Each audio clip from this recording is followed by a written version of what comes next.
एक आदमी के 17 ऊँट थे और 3 पुत्र थे। जब उसकी मृत्यु हुई तो उसने अपने बेटों के नाम पर इन सभी ऊँटों को विभाजित करके रख दिया। तो उन्होंने जब उसके विल को खोला तो देखा कि उनकी अंतिम इच्छा क्या थी। बड़े पुत्र के नाम पर उन्होंने कहा कि 17 ऊँट का 50% भाग उसको जाएगा। दूसरे पुत्र को 17 ऊँट का लगभग तीसरा भाग जाएगा और तीसरे पुत्र को 17 ऊँट का 9वां भाग जाएगा।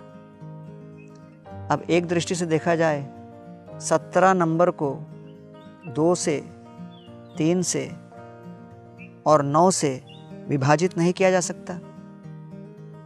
सब परेशान होकर एक संत महात्मा के पास गए। बोले हम करें तो क्या करें, हमको समझ में नहीं आ रहा, हमारे पिताजी के अंतिम इच्छा को हम पूर्ण कैसे करें, सत्य सार्थक कैसे करें। महात्मा जी ने कहा ये मेरा ऊँट है, इस एक ऊँट को आपके 17 ऊँट के झुंड से मैं जोड़ रहा हूँ। हो गए 18 ऊँट। फिर कहा इसका दूसरा हिस्सा कितना हुआ, 18/2 अर्थात 9। बड़े पुत्र ने 9 ऊँट ले लिए।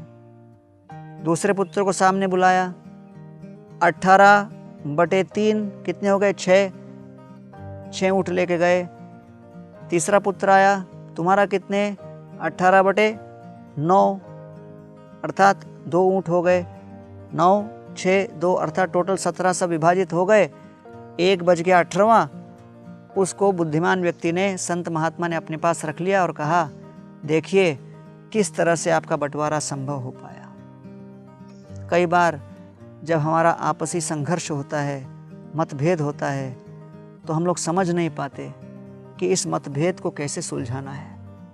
ऐसे मतभेद की परिस्थिति में हमें चाहिए कि हम 18वें ऊँट को अपने सामने लाएं और जब वो एक ऊँट जुड़ता है तो उसके कारण बाकी सभी मतभेद नष्ट होते हैं, दूर होते हैं, संधि स्थापित होती है और हम शांत हो पाते हैं। इसलिए हमें चाहिए कि हर कलह की परिस्थिति में उस 18वें ऊँट की तलाश करें और कुछ भी प्रयास करके एक ऐसा समन्वय लाने का प्रयास करें जिससे कि हर परिस्थिति में हम लोग इस संधि को बनाए रख सकें।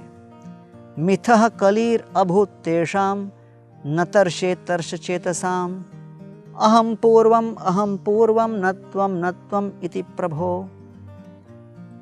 श्रीमद् भागवत में जब देव असुर संग्राम हुआ तो देव और असुरों के बीच संग्राम के परिणाम स्वरूप जब असुरों के हाथ में ये वास्तविक कलश अमृत का आ गया, उस अमृत के कलश को लेकर सब आपस में संघर्ष करने लगे, आपको नहीं देंगे, आपको नहीं देंगे, हम रखेंगे। और ये संघर्ष वास्तव में बड़ा विनाशकारी सिद्ध हुआ।